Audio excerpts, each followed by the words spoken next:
Okay, so I was out on my patio today checking on all my plants because I have a plant problem now.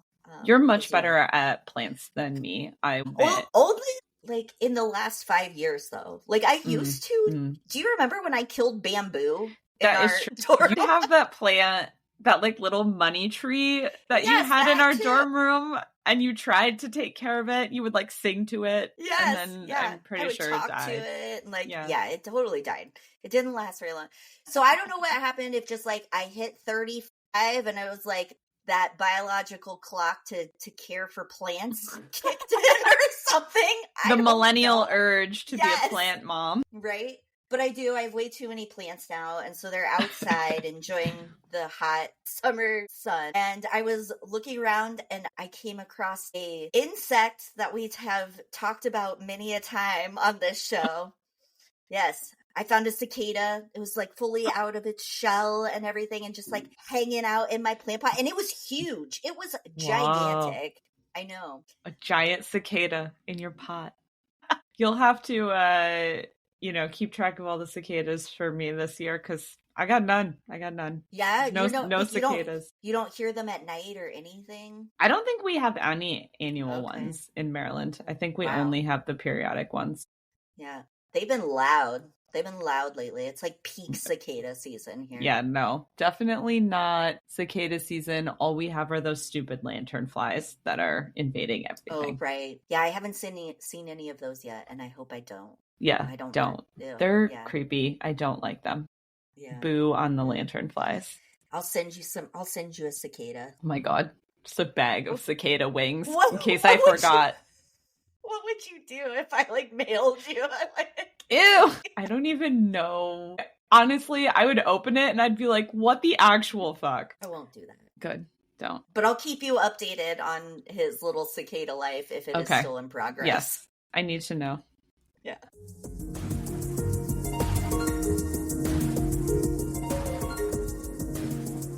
I'm Katie. And I'm Emily. We're two long-distance best friends with a passion for learning about all the things that make everyday life interesting. With my PhD in geography and my master's in library science, doing deep dives on topics is our idea of a fun time together. We'll share our findings with you on Researching the Obvious. So I think I sent you this Instagram post the other day, but it made me super nostalgic for college because it made me feel old. Yeah. Because it was like, if you remember these places. Yeah.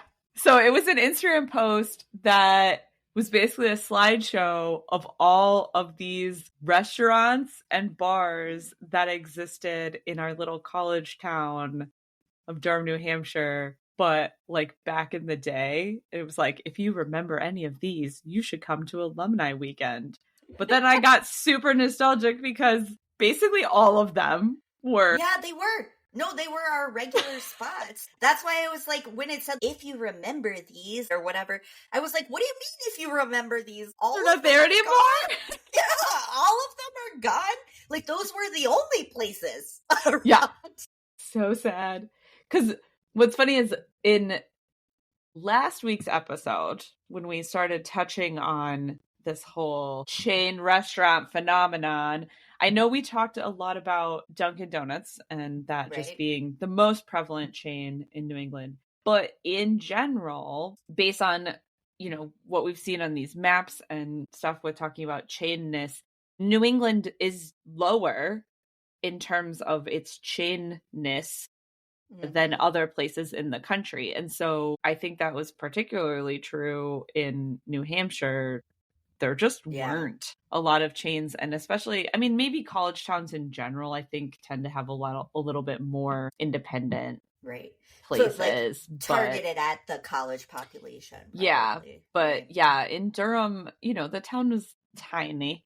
It wasn't a very large town. Yes. It just had a little main street. And in 2020, which is, much, much after we left, but there was only 15,000 people that lived in Durham, which makes sense. It was seacoast, so even though it's a really small town, it feels connected to a lot of places, and so it didn't ever feel that tiny, in my opinion. Compared to like when I lived in Oklahoma or something. Oh, right. Like where you're like isolated because it's Yeah. like rural. Yeah. Right.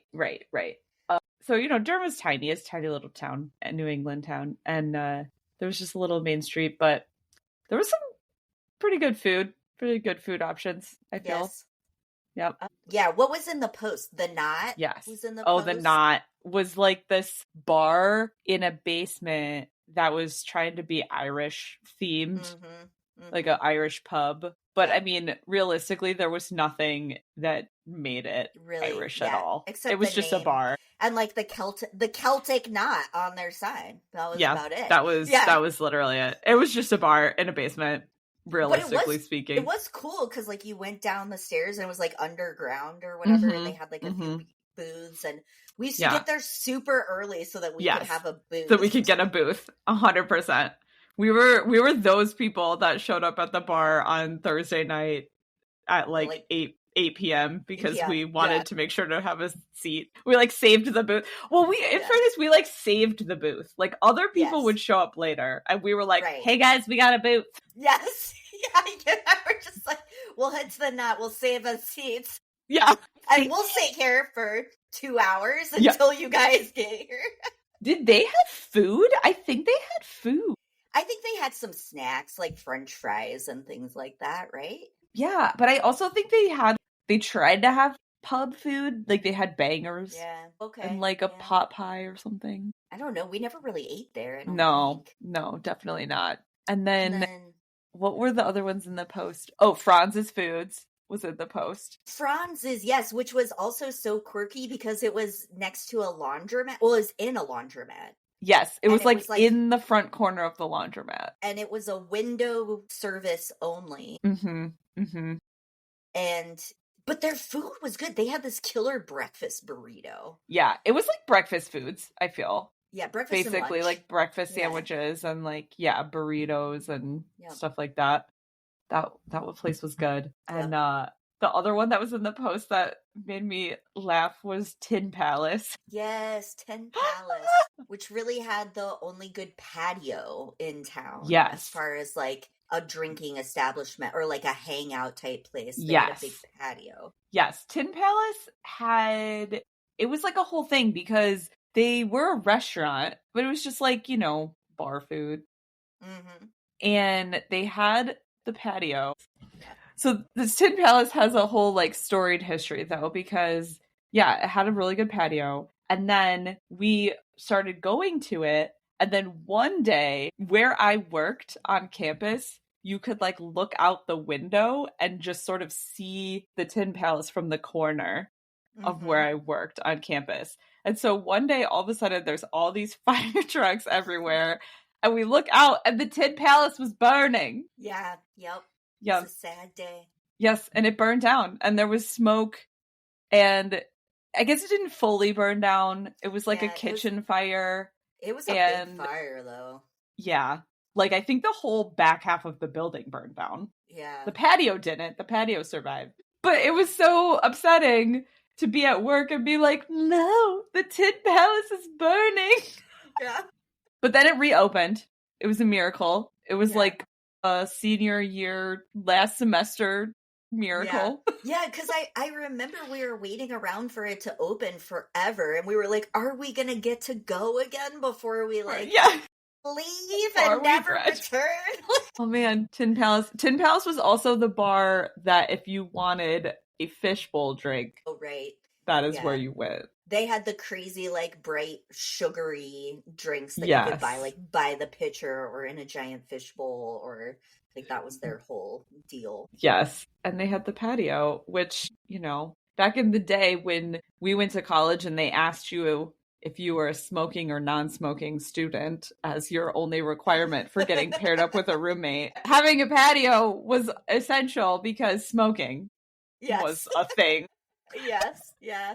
Yeah, I guess it was. I know. I didn't even think about that. It's weird to think about, like, vapes didn't exist. Oh, yeah, that was definitely not a thing. That's right. No. Yeah. Yeah. Tin Palace. Yeah. You burned down. Yeah. Yeah, and apparently none of those are there anymore because now they're just on a retro Instagram post for us oldies. That makes me sad.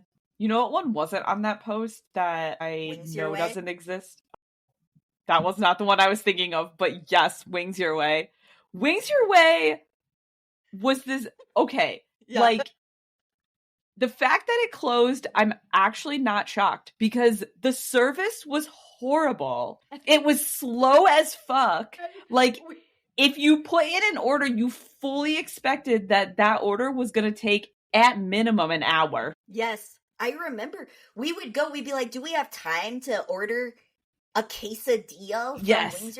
Because I would literally order a quesadilla, which had So boneless chicken wings that were chopped up or whatever, and cheese or whatever in a tortilla, and that would take 45 minutes yes. to get. Yes. But the thing is, though, is that we went so many times because it was so freaking good. Yes. So it was just like, we just accepted that it was horrible and it would take forever and it was fine. But also, I think it was like the only wing. I mean, talk about a demand on college campus. Chicken wings and other like similar dishes. And I don't know that you could get those really anywhere else. Yeah. Anyway, it was a good concept, but it's like, they sucked it. Yeah, it was terrible. Like, honestly, I was sad when it closed, but at the same time, I was like, I'm not shocked. Yeah. Like, it... Yeah. If that's the way you run your business, you can't be making money. It's terrible. Like, if it takes you 45 minutes to make a quesadilla. Yeah. Like, I don't think you know what you're doing. The one I was going to say, though, it was the bagelry. I love the bagelry. I know. The bagelry was so good, and I know that they don't exist anymore either, but that was like a local bagel shop and they made delicious bagel sandwiches. All sorts of bagel sandwiches. I would always get that open-faced. It was like a white broccoli open-faced bagel pizza. It was so good. Yeah, they had lots of good stuff. They did. Yeah. So I know. Oh, how the times have changed. It's true. It's true. I wonder what restaurants are there now, though. If you live in Durham or have gone to Durham recently, tell us what restaurants are there. Yes. Report back. Yeah. Well, that was a fun walk down memory lane of our food memories in college. We had some good options. None of them chains, though, like we said. Yeah, very, very few chains. Last week, we talked a little bit about the history of chains, and we realized while we were talking about that we didn't actually really get into how some chain restaurants started. And I felt like that was a bit of an oversight. So we thought that this episode, it would be fun to talk about the history of some specific chain restaurants, mostly because some of them are just iconic, I suppose, restaurants in the US, like McDonald's or something like that. But some of them are just wild. Yeah, yes. Just very unique stories. Yes. And so I felt like they needed to be shared with the world. So, yeah, before we talk about the kind of the history of some of these specific restaurants or restaurants that piqued our interest as to how they originated, we would be remiss if we did not discuss some maps. Right? Maps. And some geography angles of what it is to be a chain restaurant in the United States. Yeah, some geography stuff. So I'll put my geographer hat on for a little bit because I know last time we talked about, or Katie has mentioned that there's a ton of chain restaurants in Indiana. And so, why do we have this prevalence of chain restaurants in some places and not in other places? And there's been research about locations of chain restaurants and other types of retailing. I think I've mentioned on this podcast before, I used to be an economic geographer in an old life. And some of my dissertation research really focused on retailing, and so the locations of retail establishments. I know this sounds so fascinating to people on this podcast, but is that when you were doing your Foursquare research? It was. Do you remember Foursquare? Oh my God, I forgot about Foursquare. We should definitely do an episode on social media, and then I could talk about Foursquare even more. Yeah. Yes, my dissertation research, I sort of looked at these like apps that people use to find places that they could go to consume goods and services. And so it's really all retail, but a lot of goods and services that we're consuming in particular locations is food. So a lot of it has to do with restaurants. So if you look at where we find a lot of goods and services, obviously city centers are going to have a lot more options and a lot higher prevalence of retail and restaurants than in more rural locations. In geography, we just refer to this as like hierarchy, like city hierarchies, basically. So you have higher order cities that are larger and have more diverse population, have higher concentrations of people, and so therefore you end up with higher concentrations and diversity of retail. And then lower order cities, you have less diversity. And what's interesting in the United States is that when we look at chain restaurants as an entity, these tend to be restaurants that are concentrated in cities that are found lower on the urban hierarchy scale. So cities that are just in general going to be smaller, have less diversity, are further away from major metropolis. These are all cities that are going to have less diverse retail options and also have higher concentrations of chains as a result of that. Which is interesting because that's kind of the opposite of what I found when I was looking at the development of restaurants over time, that early on it was the big urban centers that really were the locales of those developing businesses. Yeah, so often a chain, it'll start in a big urban center because when you look at the urban hierarchy, the bigger cities have a lot of times more innovation and more like capacity to develop new ideas. And so then if you find a successful something in one of those bigger areas, that can more easily proliferate out, right? Diffuse essentially out into smaller areas.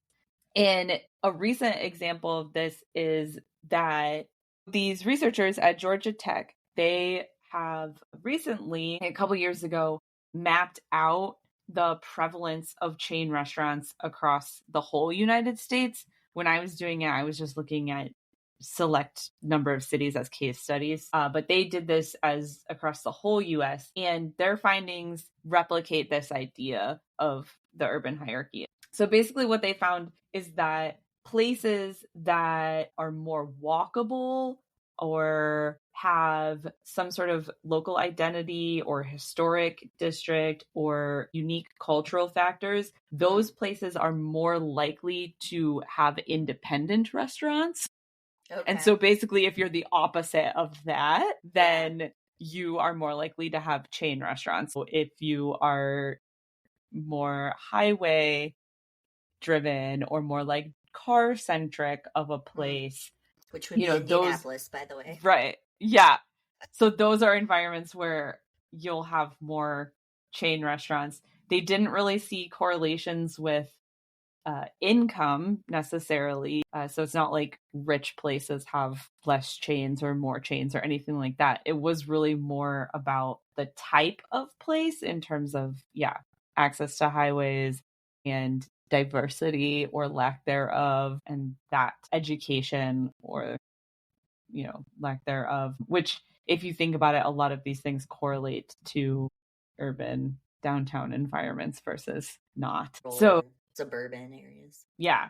So they found that in their maps, you can see that the places that have the highest concentrations of chains are in basically like the Midwest and the South. We can share these maps because, maps. They're fascinating. Maps. I like them. Yeah. Yeah. It's basically like the South and the central US, I guess. I mean, some places in the Midwest, like Chicago, doesn't fall into this, but Indianapolis is very chainy. Yes, you can see it. Although you can see exactly where Indianapolis is with all the chains. It might be the most chainy on this map. Yeah. Although Nashville and Kansas City are also very high prevalence on this map of chains. That doesn't surprise me because I feel like those cities are similar to Indianapolis in a lot of ways. Yeah. Yeah. Well, and that's the thing too, is like, are the cities similar, or is it the retail and restaurant establishments that happen to be in all these places what make it similar? Yeah. Right? Mm-hmm. Yeah. And I think something too to keep in mind with this is when we're talking about chainness and like proliferation of chain restaurants, we're talking about the percentage of establishments that are chains. So, you know, you might live in an area where you're like, well, I have 12 chain restaurants like right next to me. But if you also have a lot of mom and pop restaurants as well, then that's not as chainy of a place because, you know, we have places where it's all mom and pop places. There's places where there's a mix of chain restaurants and mom and pop places and places where it's all chains. And so it's really the idea of like, when you go out of your house, what does the landscape as a whole look like? Does it look more towards, mostly chains or more towards other things? Because I know you were talking about how many chains are by you. And so I started thinking about the sheer number of chain restaurants by me. And actually, just in my neighborhood that I could walk to, there's about 12 or 13 chains that I could walk to. But I started thinking about how many restaurants total there were near me that I could walk to easily. And it's about like 75. Yeah, so that's low. Like, that's a very low percentage. Yeah, so or just, here's a good example, like just coffee shops. So in my neighborhood, that I could walk to, there are 2 Dunkin Donuts and 1 Starbucks that I could walk to. There are about 7 other coffee shops that I could walk to that are local. So like, if you think there's like 10 coffee shops that I could walk to in my neighborhood, like 70% of those are local and only 30% are chains. Now that's interesting because I can give you a comparison then for where I live, and within about a 2-mile radius, we have 3 Starbucks and 1 Dunkin Donuts, and we have 1 local coffee shop. Yeah. So that's what we mean when we're talking about chainness. That's a really good example. Is like, if I'm just looking at the coffee landscape of where you live versus the coffee landscape where I live, it's like 75% at your house chain versus the opposite. It's like 70% at my house independent. Right. Yeah. Yeah, that's interesting. So it's not just about how many chains you have. It's really about the overall percentage wise, like, landscape. Yeah, that makes sense. Interesting. Yeah. So also, I assume that some of this chainness, right, proportions, especially in the Midwest and the South, correlates a little bit with the highway system, right? I mean, would that be a fair assumption to make? Yeah, because that's what the Georgia Tech researchers were basically saying, is that the closer that you are to highways, the likelihood of higher percentage of chainness. And we are the crossroads of America out here, you know? It's like interesting to think about when we look at like the prevalence of where fast food and chain restaurants in general exist in the United States. For the most part, they're largely existing in places like Indianapolis, right? But I would say what Indianapolis is representing is more of these locations in the Midwest and the South that are very connected by the highway system. If you look at the history of chain restaurants, they grew up a lot when the highway system was also growing. So in the 1960s, in particular, right?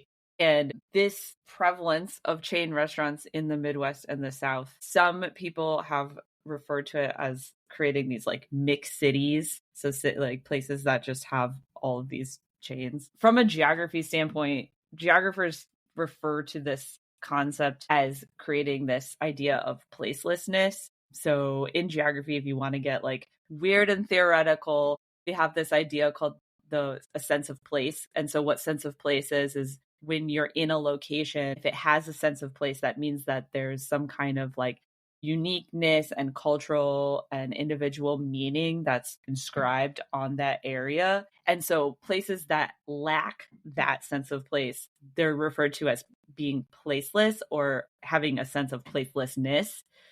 And in these parts of the US that are largely dominated by this chain landscape, you could argue that a lot of these places are experiencing placelessness because they're basically all the same in terms of what options people have of where they can eat, what the landscape looks like. You know, you could be in Indianapolis, or you could be perhaps outside of Columbus, Ohio, you could be in somewhere in Georgia, and you're gonna get this similar experience no matter where you are in these spaces.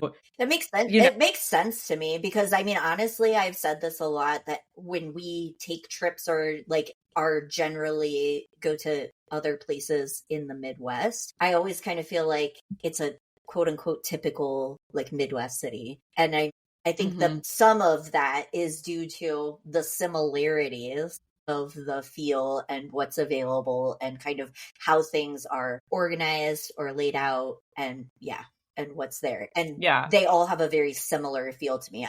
And that's not to say that they don't also have some unique characteristics or things that are unique to them, but there's a predictability to it. I don't know. This is something I looked at a lot in my dissertation research, was just the uniformity. Yeah, exactly. The growing uniformity of towns and cities in the US with the growth of chain establishments in particular. Yeah. Yeah, you could look up my entire dissertation if you want link more. To that too. Link to those papers, you know? Yeah. What's interesting though is when I was looking at some of the history of some chain restaurants, like individual chains, there is one that stuck out to me that specifically has to do with highways and the growth of the highway system, which is Kentucky Fried Chicken. Not too far from me. Yeah. So, but basically the reason why it expanded because it did was because of the growth of the highways in the US, which I was like, this is exactly what these researchers are kind of talking about as being near highways. But basically, Harlan Sanders, real dude, the Colonel. The Colonel.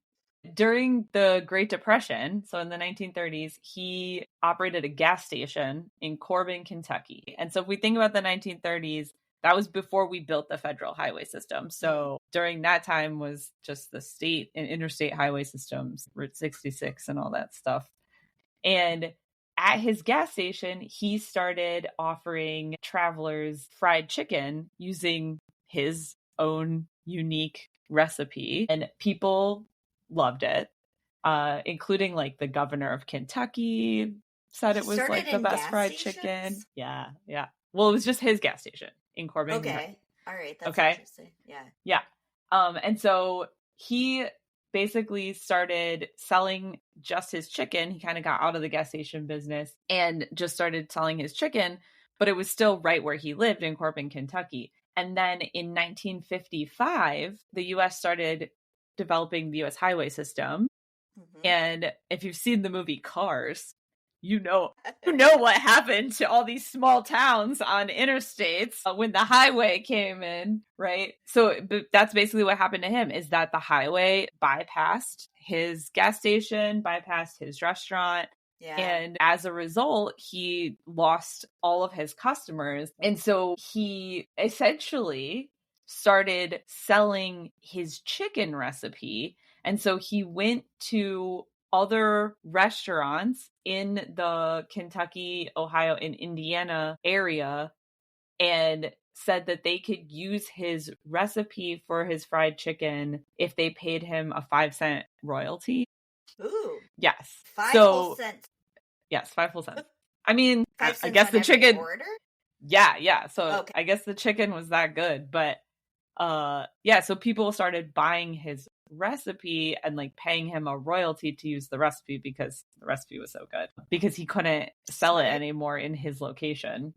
Yeah. And so then the first like official KFC Bet you will never guess where the first official KFC restaurant opened. I feel like I should know this. Like I've been told before, because is it in Indiana? No. No, it's okay, where is it? It's in Salt Lake City, Utah. What? No. Yes.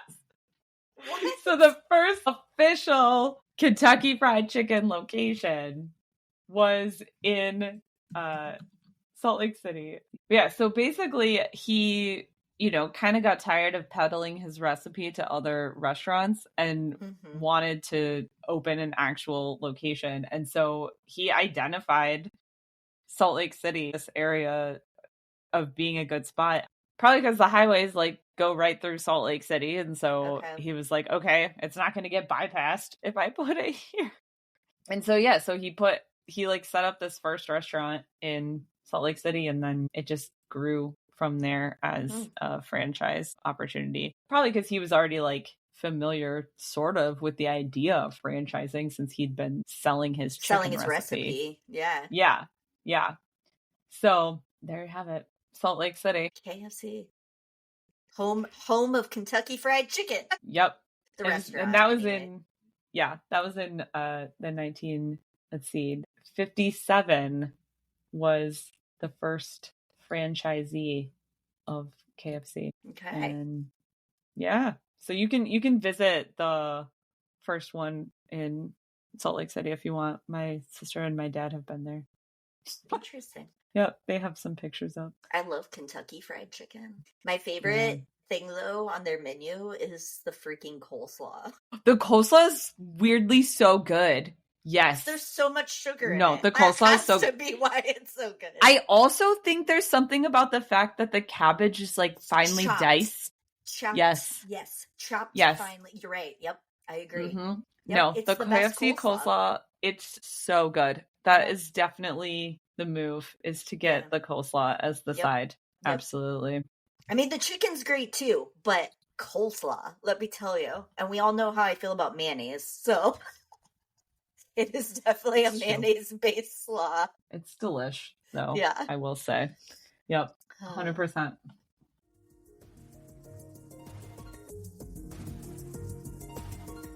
Hey, Katie. Remember that time that we wanted to start a podcast based on all of our random research conversations? Yeah, and we had no idea what we were doing or how we would even make a podcast. Yeah, that's the time.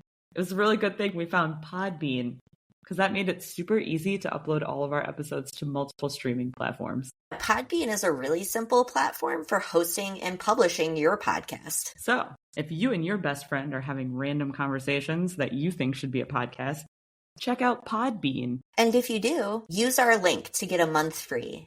Podbean.com/obvious. That's PODBEAN.com/obvious. And become super cool podcasters like us. World famous.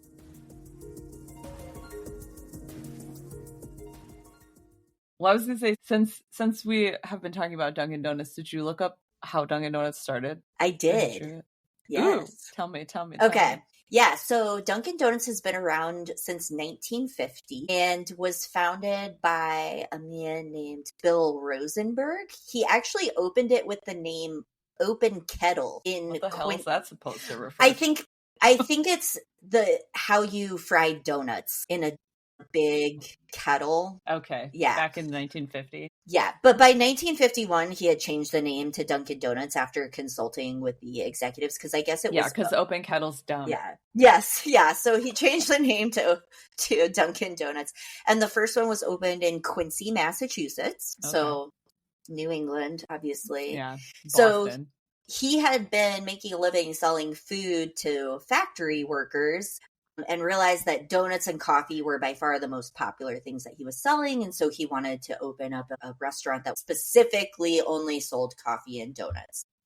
Mm-hmm. Originally, he brought in his brother-in-law as well, Henry Winokur, to help grow the business, but Winokur did not want to use franchising as a way to grow the business, and they kind of fought over this and then parted ways. Winokur then went on to open Mr. Donut, which was a main competitor of Dunkin' Donuts for a long time, but Dunkin' Donuts really just crushed them and eventually acquired them over the years. Interestingly, though, Mr. Donut was far more successful in Japan than Dunkin' Donuts ever was. So, who knows? Who knows? Who knows so he why? Didn't want to... Yeah, wait, so he didn't want to use franchising, so then he started his own chain? Yeah, I'm not really sure how that works, but I'm assuming that maybe he didn't use the franchise model. Like, yeah, he just wanted it to be all corporate control. Yes, yeah. Okay. And it was much smaller, like, in terms of how far it spread. But yes, he did. Yeah. So apparently, yeah, they disagreed about the franchising method. And Got it. Okay. So yeah, and Dunkin' Donuts was also originally a subsidiary of Universal Food Systems, which had a small portfolio of 10 other restaurants, Baskin Robbins being one of those. But eventually they either closed or were sold off, and then the company became Dunkin' Donuts Inc. Basically. Yeah, I remember when there used to be Dunkin' Donuts and Baskin Robbins like combos. Oh, really? Yeah, the one in that I grew up near was a Dunkin' Donuts Baskin Robbins, and so there was like the Dunkin' counter and then the Baskin Robbins counter, like both in the same room. Yep, they were both subsidiaries of the same company. So yeah, so that's kind of the origin story of Dunkies of the Dunks. I looked up McDonald's just because they're so big. Yes, they're kind of. I mean, let's talk about a piece of Americana. Come on. And McDonald's was started by Raymond Albert Kroc, Kroc, which just makes me laugh because Crocs, I don't know. Anyway, he was born in Chicago, Illinois, and he was a volunteer ambulance driver in World War I, a dance band musician, a salesman, and a representative for Lily Tulip paper cups and plates. So he was a man of all trades, I guess. I was just going to say, jack of all trades, master of none. Yeah, he never completed high school. And in 1954, he visited a small hamburger stand in San Bernardino, California, which was owned by the McDonald brothers. And basically, he went there because one of his other jobs that he did was he sold milkshake mixing machines. And this McDonald brothers restaurant owned one of his machines and was always like buying a lot of his product. And he was like, why do you need a lot of my stuff? Let me come visit your restaurant. And he found that the way that they organized their restaurant was just run really well. Like they had a really good method for labor and everything in the restaurant. And so he basically asked if he could use their name and methods to start another location. So he essentially approached them and asked to franchise their stuff. And so he opened a location in Des Plaines, Illinois.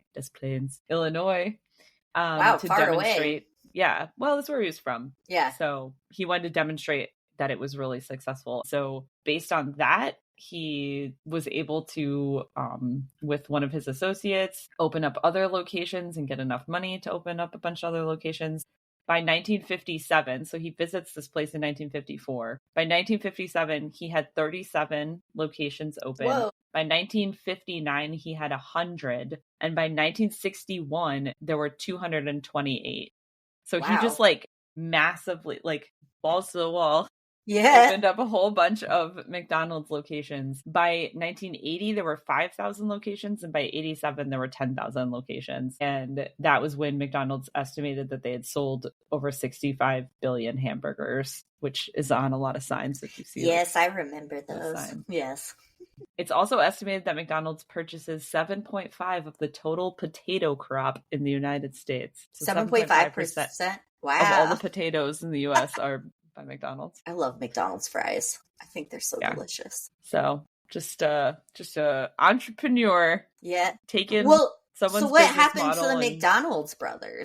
He obtained the exclusive license. Like this guy Kroc obtained the exclusive license to market the McDonald name and methods. Okay. So he basically was like, hey, what you're doing is cool. I'm gonna do what you do. I'll pay you for it. Yeah.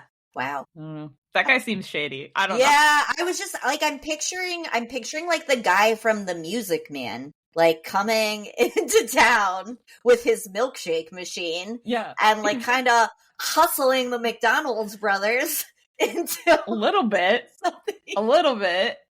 And then opening like 500 restaurants in a matter of 10 years. Yeah. Yeah. And I mean, clearly he was right though, like it worked. right. Yeah, no, I mean he made it happen, so I'm not saying like he doesn't deserve and the McDonald's anything, brothers were not necessarily doing anything besides their own business, but right. Interesting. Weird. Okay. Well, I decided to look up some more information about White Castle because they are considered the first fast food restaurant in the United States, and also, I don't know, I'm a big fan, and I think they have a certain amount of pop culture notoriety ever since Harold and Kumar took their legendary trip to White Castle.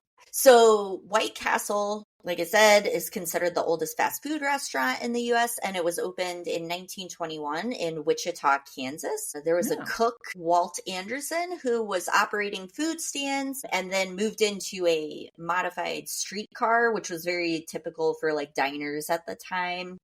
They would like remodel the streetcar to be a restaurant. And then he eventually partnered with Waldo, aka Billy Ingram, who was in real estate and business. And together they opened that first White Castle in Wichita and actually incorporated the business in 1924. So only after 3 years, they created the White Castle Corporation. And interestingly, so White Castle was known for having a very clean environment. This was one of the things that they kind of, I guess, marketed to their customers. So a Heinz situation. Yes, it reminded me of Heinz. Okay. So Upton Sinclair had written The Jungle and had created all of this stir around the sanitation practices, especially in the food industry and especially around ground beef. Meat, yeah. Yes. And so in order to kind of alleviate those fears that the public now had about food sanitation, White Castle created their restaurants to have very clean stainless steel interiors. And they had their employees wear completely white uniforms that were supposed to be spotless at all times. And so, so this was one of their draws as a business. I found a fun fact that one of the earliest buildings was in Indianapolis. That was White Castle number 3. It was built in 1927. And you were early on the test market scene. I'm just thinking it was probably easy to go from Wichita to Indianapolis, I guess, at some point. Or maybe that was another metro area to target. That was built in 1927 and had the classic exterior of white enamel glazed brick and the interior of enameled steel. That was in operation until 1979, making it, at the time of its closure, the longest operating fast food restaurant in the country. So also, fun to know, William Ingram and Walter Anderson's White Castle system was the first fast food supply chain to provide meat, buns, paper goods, and other supplies to their restaurants. So they really pioneered that corporate methodology of supplying restaurants with standard supplies.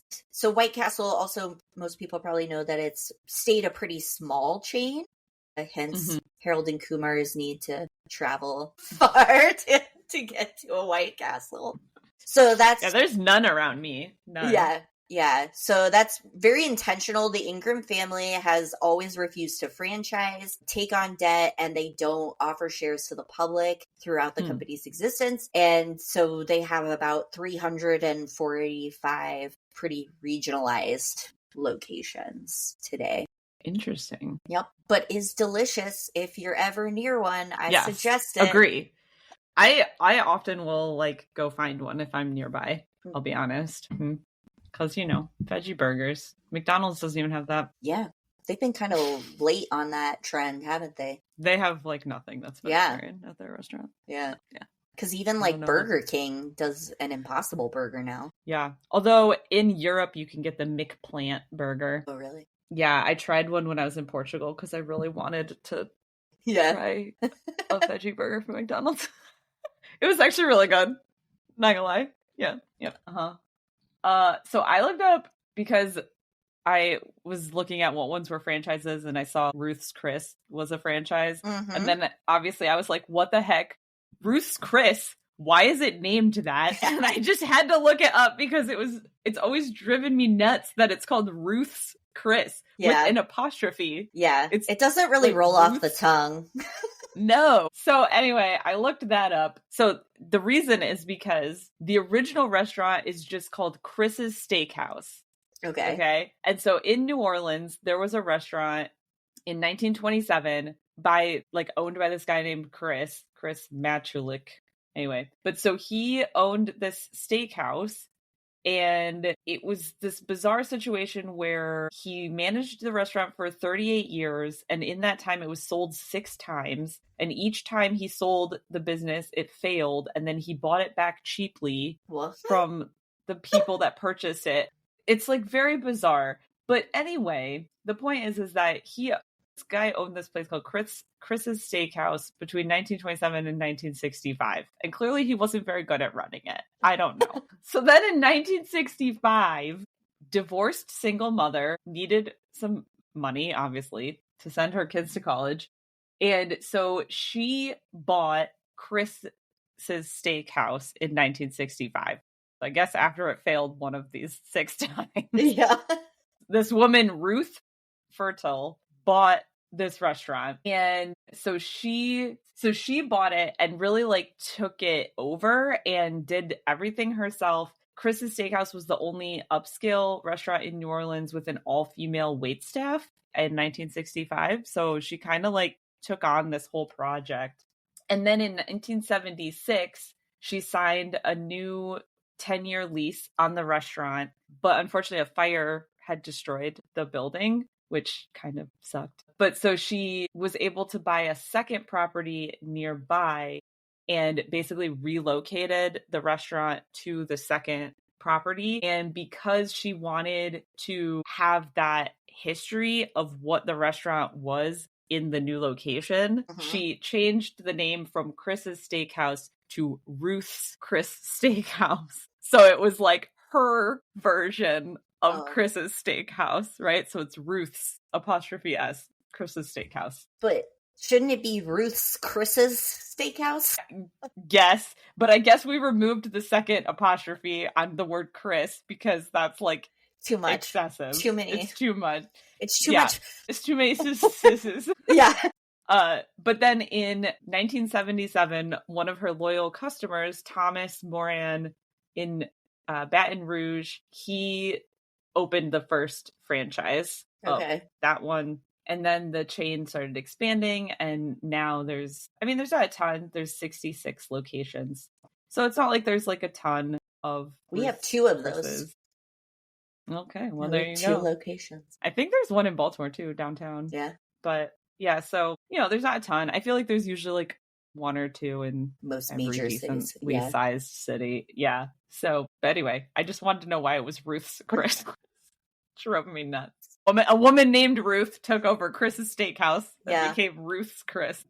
Well, I decided to look into one of my favorite local chains. Well, local-ish, regional chains, which would be Steak and Shake. So it's a very Midwest, now considered fast food, but actually was a casual dining restaurant for a long time. So Steak and Shake was actually founded in Normal, Illinois in 1934. So it has also been around for a long time. And interestingly, like White Castle, they had a mission of alleviating people's fears over food sanitation. And so their original slogan was, "In sight, it must be right," which actually referred to the owner's practice of wheeling a barrel of T-bone, sirloin, and other steaks into the public area of the restaurant and then grinding them into burgers in front of everybody. Okay. Yes, that was the way that he was like, look, here, you can see the actual meat that's going into your burgers, so you'll feel good about that. Doesn't really seem like a sanitary practice, but I guess. Yeah, I was going to say, this feels like the opposite of Right? White Castle and the sanitation situation, but all right. But it was for the same reason. Like, he did that because he figured that people would see that the meat he was using, one, was actual steak, because he marketed it as steak burgers, right? So he's showing everyone that he was using actual steak to create their burgers, but then also they could see the quality of the meat that he was using. So his name was Gus Belt, by the way, who opened Steak and Gus Shake. Belt. Yes. All right. What a name. What a name. Yes. And so Steak and Shake, though, has passed through many different owners over the years. His wife took over it after he died for a little while. And then the Franklin Corporation, which is based in Indianapolis, incidentally, purchased it, and they moved the corporate headquarters to Indianapolis. So it might explain why Steak and Shake is such a fixture in my life, has been over the years. And then as recently as 2018, they decided to change their business model to a franchise model. So it was corporate owned, and then they changed it to franchise. They offered people to be able to take control of an existing Steak and Shake for only $10,000, which is very low in the franchise model. But you were then required to give the company 50% of the profits, which is high. Very high. Right. Yep. And in 2021, they officially moved from casual dining to fast food. So it used to be you would go into a Steak and Shake and it was a sit-down restaurant, right? So they... Yeah, like... I didn't know that. Oh, yeah, for sure. When I was a kid, we would go to the local Steak and Shake. My dad particularly loved Steak and Shake breakfast, so they used to serve breakfast on the weekends. I don't know if they still do or not, and that was one of his favorite places to take us for lunch. And we loved it because we always liked to sit at the counter on the stools, like the old diner stools, and like watch them cook all the hamburgers. But yeah, it was like you went in and sat down, and they had servers, and you paid at the counter at the end, but otherwise you sat down, looked at your menu, you gave your order to the server, they took it, made it, and brought it back. So, I mean, it was pretty fast, but it was sit down, and you could order stuff to go too, but that was the model. And so now they've shifted to fast food, so drive through.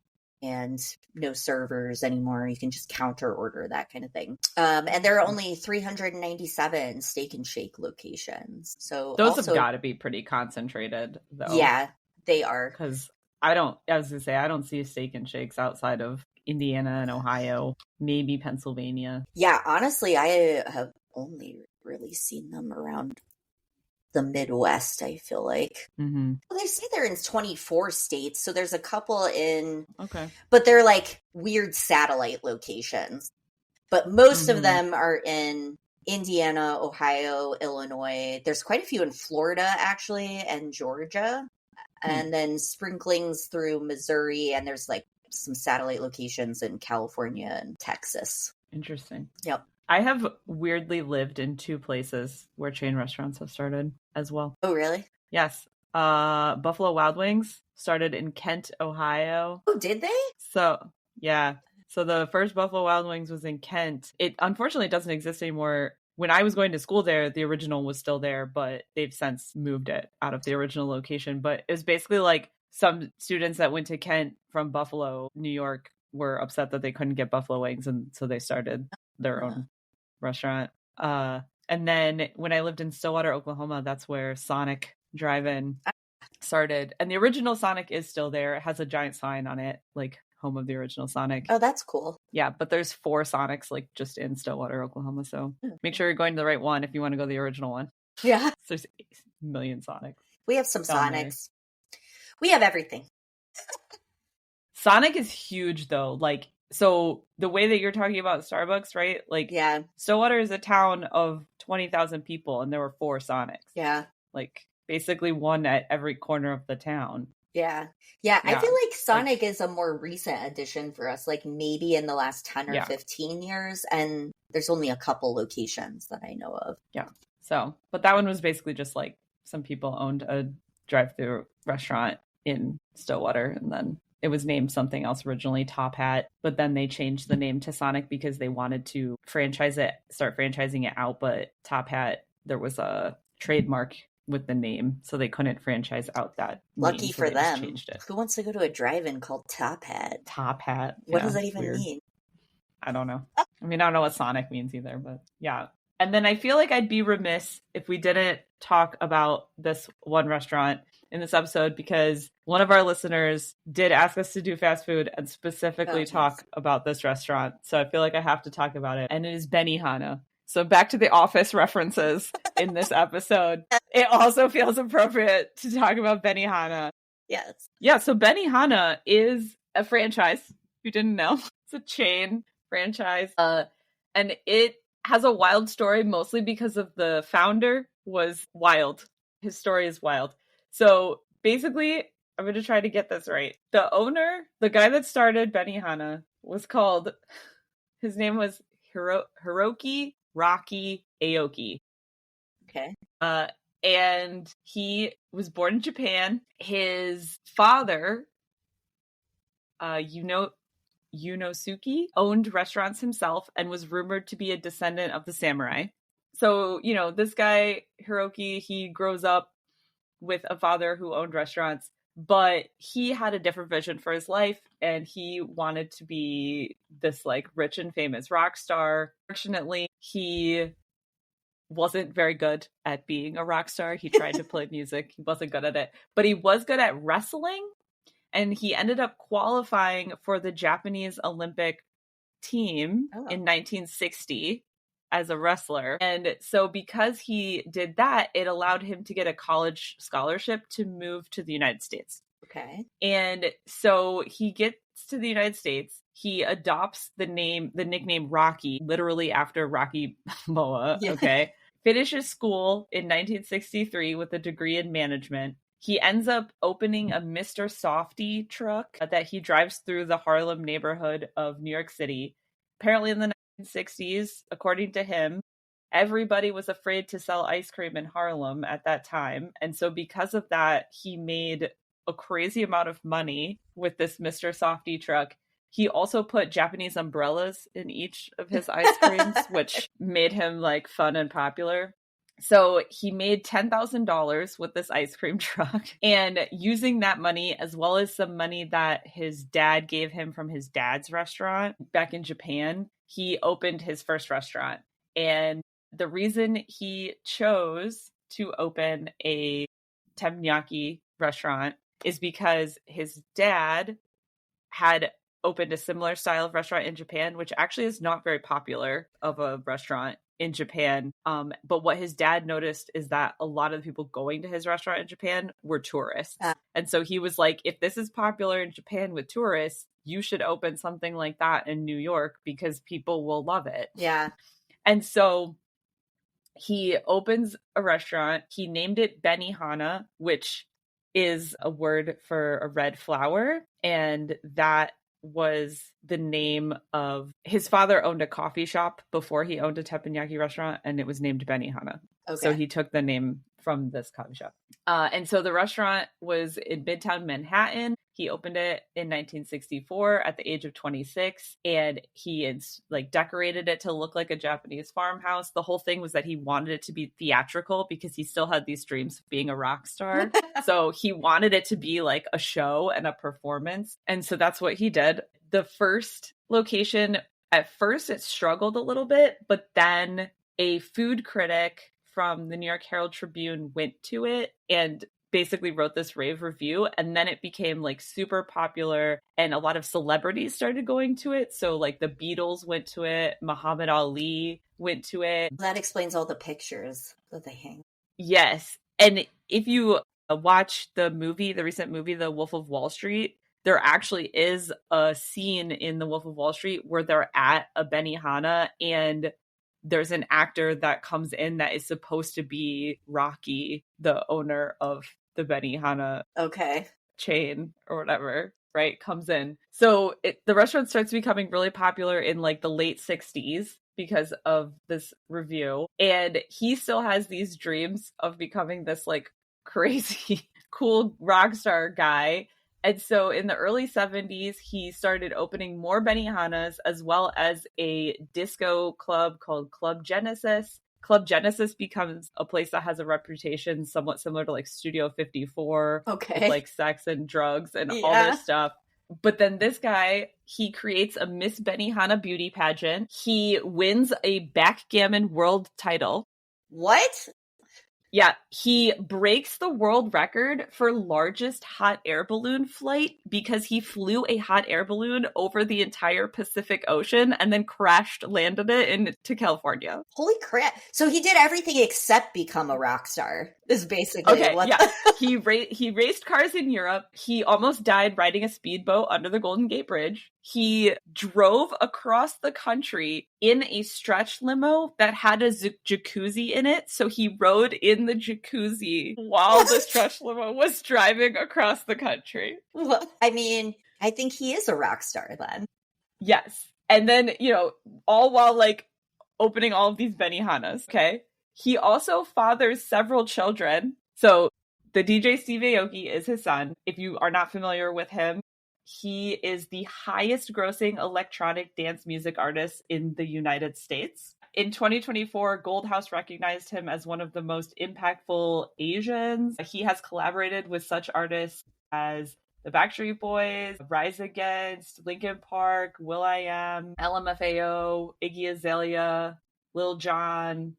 Yeah, this guy's like huge. Okay. Yeah, and apparently is the child of the BeniHana guy. Okay.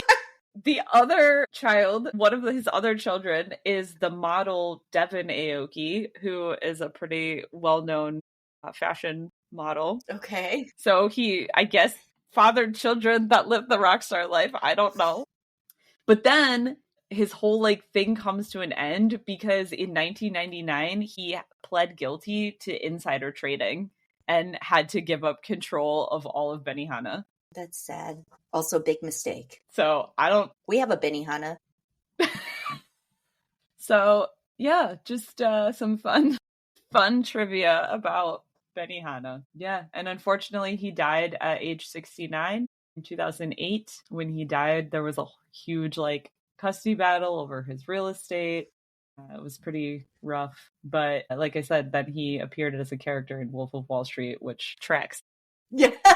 Oh, yeah, with the insider trading and everything. Yeah, well, and just like, yeah, when BeniHana would have been popular in the 80s, and like there's a whole like party lifestyle and everything else going on there. Driving his limo in his jacuzzi. I don't know. So that guy was a lot. And honestly, there's a lot of articles about his life and a lot of little like YouTube videos about his life. And if you're curious, it's definitely a fun and crazy rabbit hole to go down. Interesting. Okay. Well, to kind of wrap things up too, I just want to mention that I've heard that millennials are killing chain restaurants. And in fact, that is not true. And I found... Yeah, I don't believe that. And I found an article to prove it. But I do think it's interesting, just in general, the food landscape that we're seeing now. Obviously, there's a trend towards fast casual. There's also some very notable chains that have kind of gone downhill and have not been doing well. So in particular, I was reading in this article, Hooters filed for bankruptcy. Like, yeah, surprise. Yes. I do think millennials, if we're killing one thing, it is the restaurant. I agree, and I'm on board with that. Like, that's fine. Yes. Okay, so Red Lobster, TGI Fridays, and Buca de Beppo also filed for bankruptcy. Denny's, Applebee's, Outback Steakhouse, Bonefish Grill, Red Robin, and Cracker Barrel not doing well either. However, there are several that are doing really well and are kind of, I guess, staging a comeback, if you will. So apparently Chili's, Texas Roadhouse, and Olive Garden have been surprisingly successful in spite of these other chains that are struggling.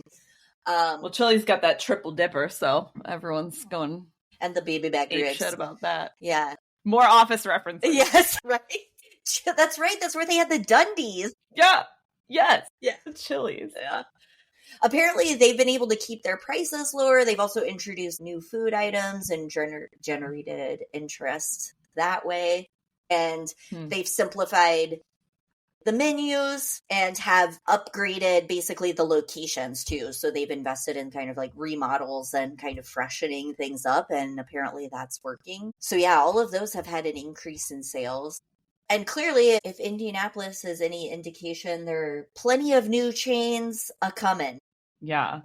But I think there is like a comfort too, though, in chain restaurants. And predictability. In a lot of ways. Right? So I was also reading that I think, like I said, some people have said, millennials are killing chain restaurants. And now I'm seeing articles that are like, oh, but actually there's a certain amount of predictability, nostalgia, and the price point is right.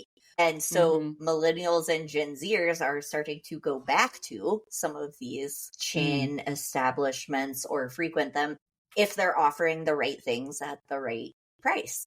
Right. And some of them are thriving doing it. They're not all shutting down. And I think new concepts are coming out too. And I think fast casual still has growth to see, and also differentiation in the concepts that come out in that space too. I've noticed a lot more of those. And in conclusion, Dunkin Donuts is good, and BeniHana is crazy. Yep. And The Office is the best TV show in the last 20 years.